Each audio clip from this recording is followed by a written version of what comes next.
has a story to claim.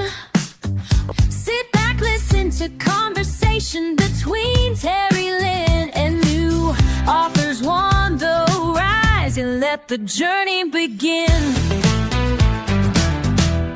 Hello, friends. Welcome to my podcast, Conversations Between Terry Lynn and New Authors. On this episode, I'm talking with Zaida Alfaro. She wrote a novel titled The Last Note, a Miami music mystery zero. It is about music, mystery, and Miami takes center stage when an aspiring singer turns detective to catch a killer before the final encore.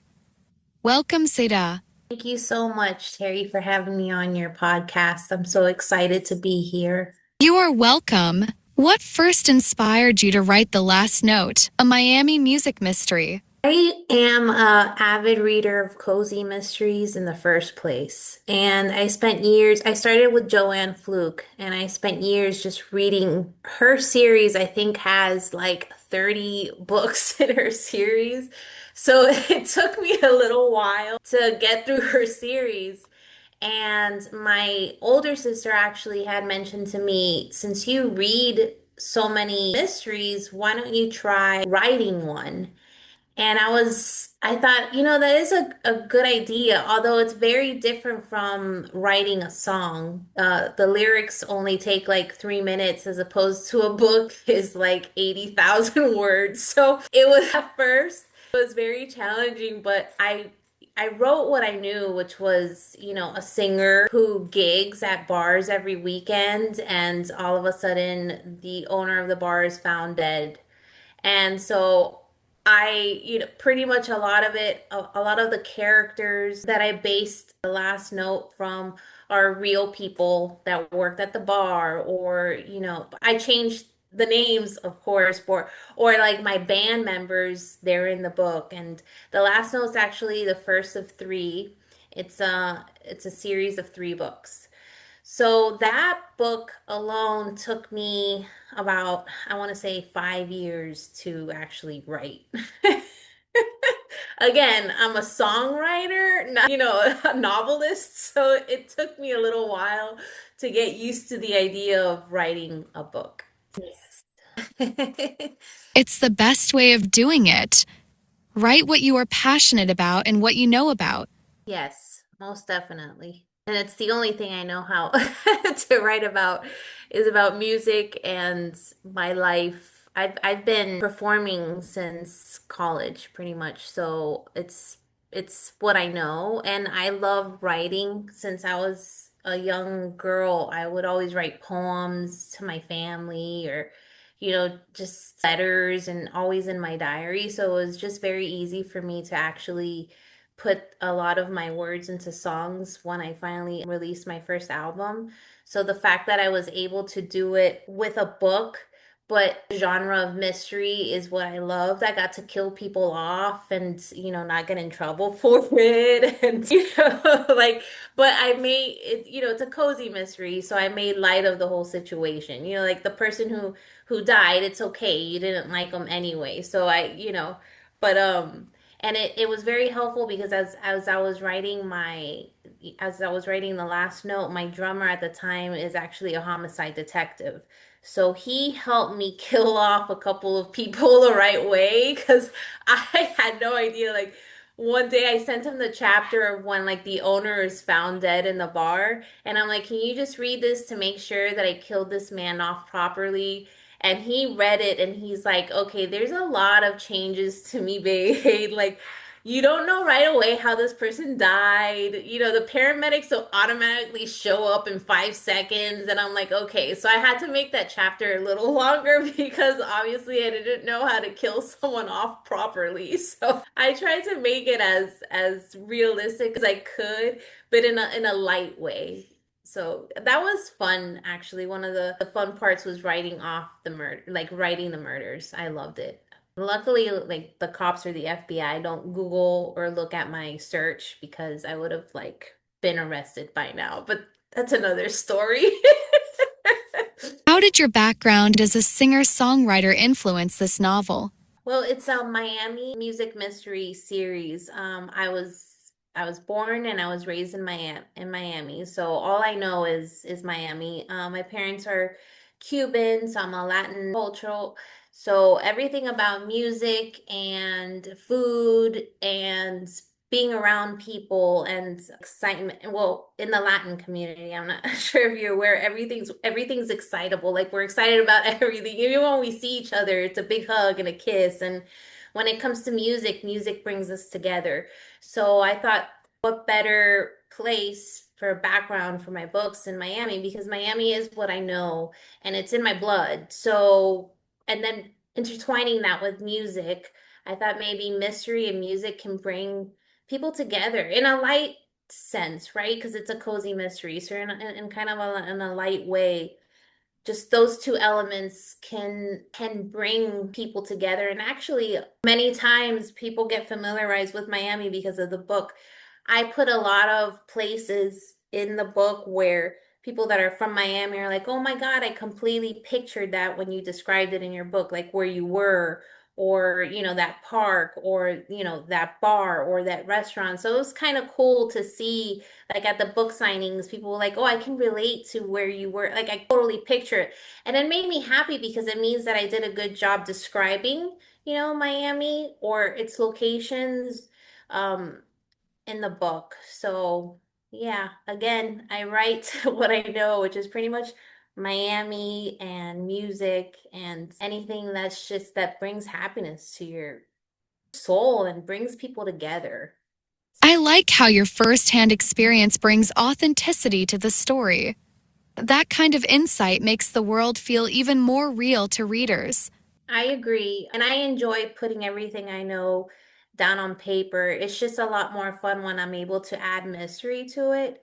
The second book, In the Key of Dead, is actually the same characters as well, also based in Miami, and this time Vi. She gets a record deal and she's finally, after all these years, she's finally made it and she's gonna go record her first record. And then the producer is found dead in the studio. So just her luck. Like every time she has to, like, try to figure out who killed someone in order for her career to, further along. But again, it's in Miami Beach, the record label, and also in Miami. So I just try to everything that I write, I try to make it as, as real as possible. So people, do feel familiar with Miami. Why did you choose Miami as the setting for your mystery series? It's where I was born, so and raised, and it's the city I'm most familiar with. I don't know, I just feel a lot more comfortable writing in the scene of Miami than I would, I don't know, Chicago. It doesn't feel as personal to me as it would. I feel more personal writing about Miami and being able to put that down on paper, and then readers can relate to me as well in that aspect. Be like, oh, she knows, you know she's from there. So I think they'll enjoy it more in detail than if I just write about, I don't know, Chicago, and I don't know anything about Chicago. So, pretty much it's because I picked Miami because I was born here, I raised here, and it's the city that I know and that I love. It's a great idea to use your hometown for the backdrop. Yes, and it's vibrant and I think it's catchy because of all I've read a lot of cozy mysteries and none of them were ever based. I mean, some were based in Florida, but none were ever based in Miami. And I never really read any cozy mysteries that the theme was pretty much music. So I kind of had like a nice little gateway into, using Miami and then mystery and then the theme of music. Because trust me, I've read many cozy mysteries. So I was like, okay, this could work for me because I know about music, I know about Miami, and I read so many mysteries. I think I kind of know the concept of what a mystery you know, should be. So I did an outline and the last note came out. What made you want to combine music with the cozy mystery? I love music. I'm a singer-songwriter. I've performed in bands for many, many, many, many years. I have a couple of records out as well. And I love everything mystery. I mean, since I was a young girl as well. I like mystery, I like thriller, I like horror, but I always liked like Murder She Wrote. So that's like the cozy genre. So I decided to take that and combine everything and write The Last Note, as well as the two other novels in the series. I love that you combined your two passions into one story. Makes for a unique and engaging mystery. Thank you. It wasn't easy so I wrote the book. It took me 5 years, but I never received so many rejections. When you start to pitch your novel to publishers or even agents, and since it was my first go around, I didn't know how hard that would be because all I would get were just rejection emails, or like, no, thank you, we're not interested in. And so it was very disheartening to me after a while of getting all these rejections. I thought to myself, maybe I shouldn't have written, this book. Maybe it's not as entertaining as I thought it was or my family thought it was, because everybody got a first draft. So I needed to know if it was, worth pursuing. And in my heart, I thought it was until 50 rejections in, I was very, disheartened. And I spoke to my mom about it. And I'm like, well, maybe this isn't for me. And she's like, you are my daughter. You do not give up. So you just keep sending those letters out and just keep doing it, keep doing it. And I was about to end up self-publishing. I gave myself like a deadline that, after so many months, if I don't get picked up or anything to that effect, I'm gonna attempt to self-publish. And probably like a week before my deadline that I put on myself, by the way, like no one else is pressuring me to do anything. Cozy Cat Press, which is the publisher of my Miami Mystery series, she actually said, we're interested as long as you can change this, and this in your novel. So when I got this email, I made all the changes they asked for because I was like, I can't believe, like I almost gave up, and I didn't. And which goes to show you, just don't give up on yourself or what you believe that you can do, because everyone else could tell you otherwise, but we have to really try to, as a person, try to focus on yourself and be positive about yourself and not give up. Like if you initially think I could do this, then don't waver, because in my case, I had like 50,000 rejection emails, So, which goes to show you that don't give up on what you believe in. And in my case, it was the first book, The Last Note, my music, my being in Miami, like the concept of it, the mystery of it, and writing it. And it wasn't easy, but I'm so glad that I just continued pushing through. How would you describe Vi to someone who hasn't met her yet? Vi is a witty, loyal, and fiercely determined woman. She's the kind of friend who never backs down from a challenge, especially when there's a mystery to solve. You will notice that Vi has a sidekick, which is her older sister, Alexia. And Alexia is just the same. I actually loved writing Alexia. She is based off of my older sister and the relationship that we really truly have in real life. And a lot of the stories and the back and forth that's in the book, you could say that it's happened in real life. So I was able to use yeah, my sister's personality and the way that I described her. And so they're both fun and witty, women who you just want to be friends with, because you know that they're loyal and they're gonna have your back. And but them as sisters are gonna they try to solve everything together. And in real life, I really do call my sister for everything, for every advice. So that's how I would describe Vi, but I would also describe Alexia, which I did do a poll. I know this has nothing to do with the question you just asked, but I did do a poll, and it turns out that readers actually favored Alexia more than they did Vi, which is hilarious. My sister was really shocked. She's like, "But you're the main character." I'm like, "Yeah, but they love you." Vi sounds like a fun and memorable character. I think readers will enjoy following her as she tackles each mystery. Oh, completely. Especially when it has to do with the music world and the bar world and the characters that all kind of, as you're reading the book, kind of come into the book as well. It turns out it's about five characters where I fell in love writing them. So I'm sure, and I, from past book signings and so forth, readers have also enjoyed the characters that I've put in the books. Aside from Vi, they've liked everyone else too. What was the most challenging part of writing a mystery? I think the most challenging part for me was planning clues that felt fair without giving away the ending. So I wanted the readers to have fun solving the mystery while still being surprised at the final reveal. I have the tendency to figure things out before I'm done reading a book, and sometimes that irritates me so much because I don't want to know and I don't want to figure it out. I want it to be a surprise. So when I got beta readers for the first book, The Last Note, the first thing I would ask that person is, did you figure it out?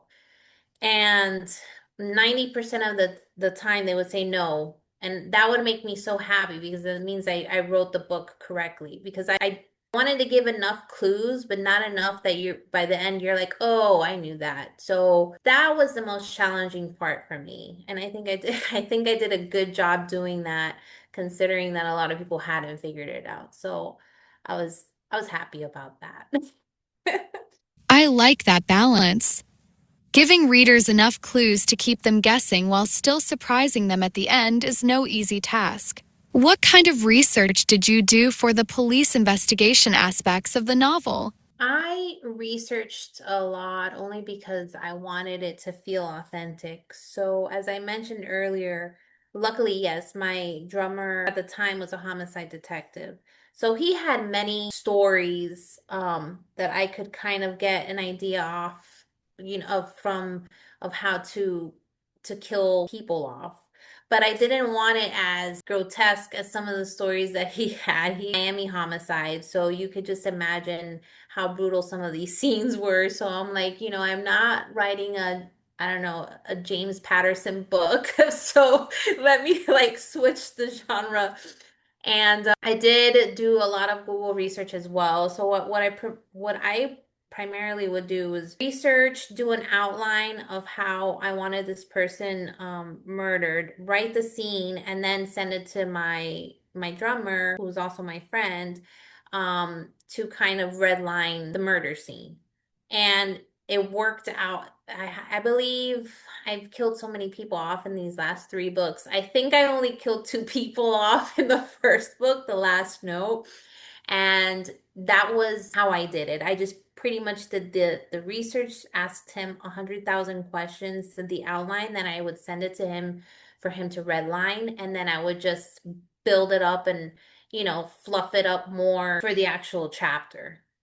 But it was fun. I actually that was one of my favorite parts was doing research. Like I'll never forget one day I called him. I was typing, when you get into the zone of you're constantly writing and you don't want anyone to like bother you, you should know, right? So you're like in the zone and I'm like doing another death scene and I got stuck on something, so I called him right away. And I'll never forget, I was like, hey, do you have like a second? Because I have a question for you. He's like, well, I'm in like Sunny Isles, standing above a dead body right now, in his apartment. And I'm like, so are you kind of telling me this is not the right time to ask you a quick question because I'm in the middle of killing someone myself and I really need your help?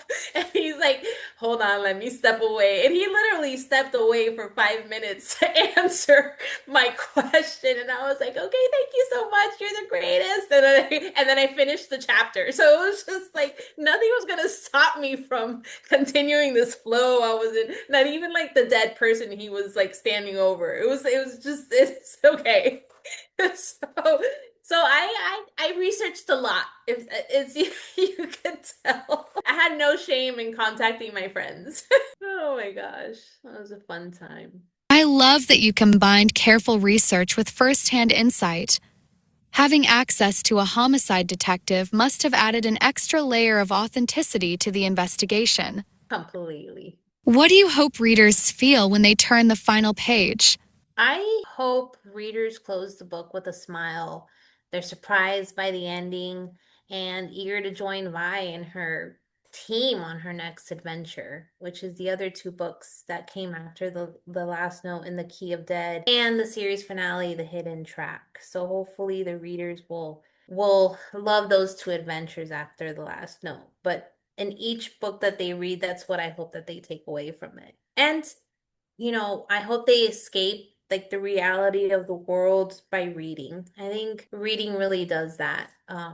If you just want to travel or escape what's really going on out there, I honestly pick up a book and I read, even if it's a mystery, because it's completely not what's really going out there.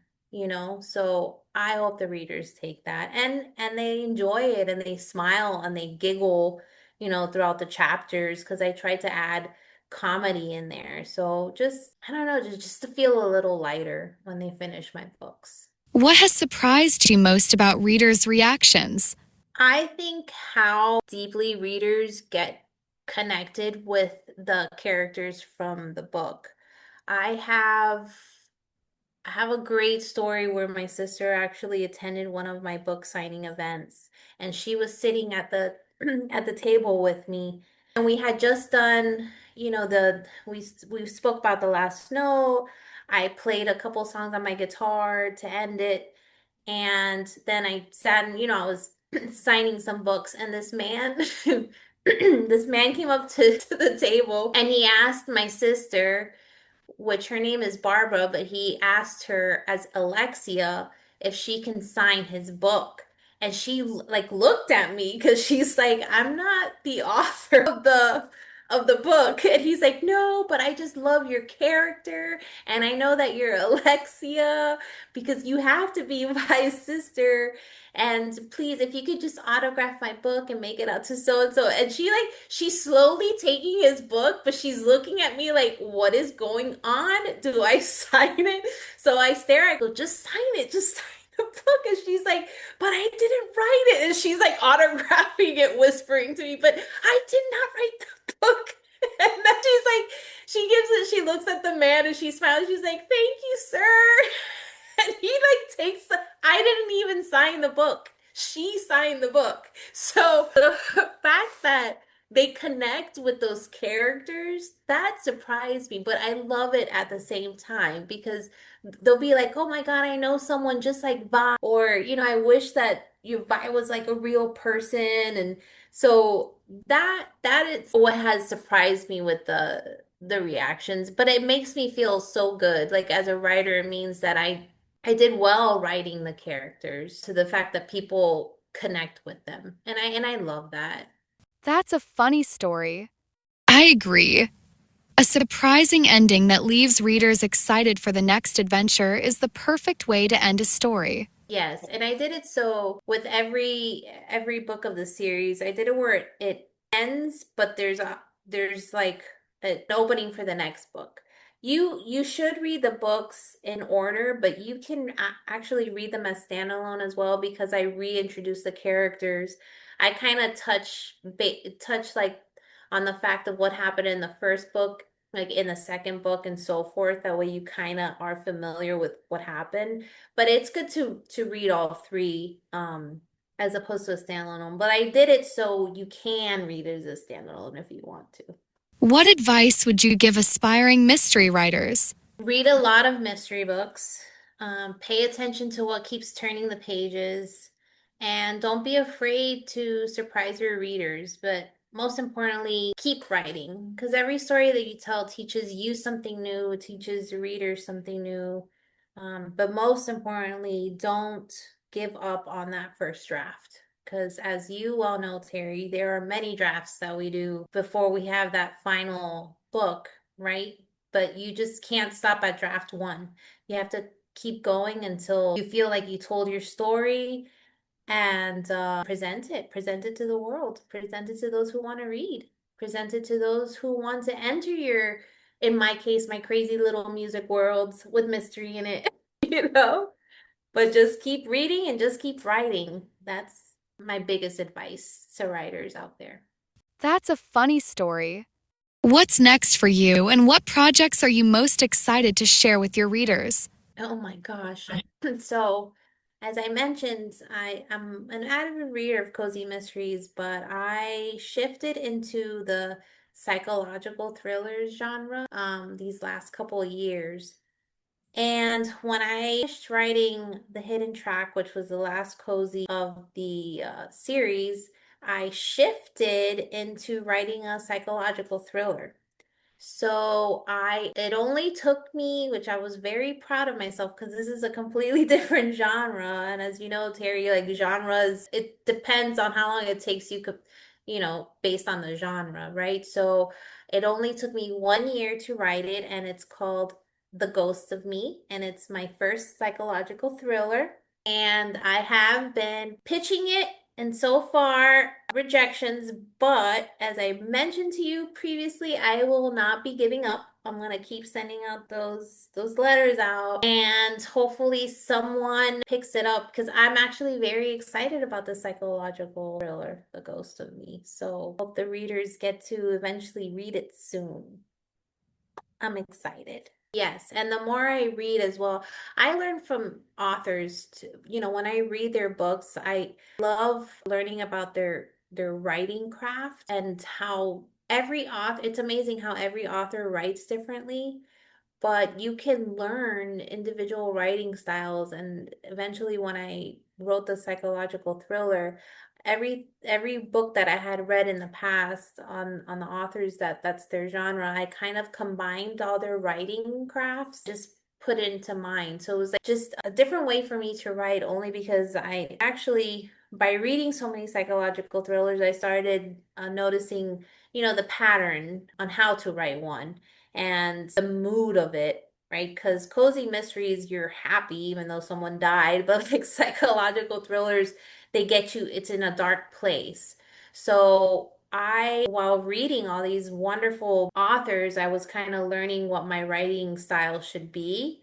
And then I finally, finished The Ghost of Me. So yeah, I learn every time I read from one of the authors. The Ghost of Me sounds like an exciting next step. I wish you all the best with your new psychological thriller and future writing projects. Thank you so much, Terry. I appreciate that. Where can people find you online and follow your journey? They can visit my website, which is zaidamusic.com. Instagram, my handle is also Zaida Music. And on Facebook, it's Zaida Author and also Zaida Music. Thank you, Zaida, for your information. I will put it in this episode's notes below.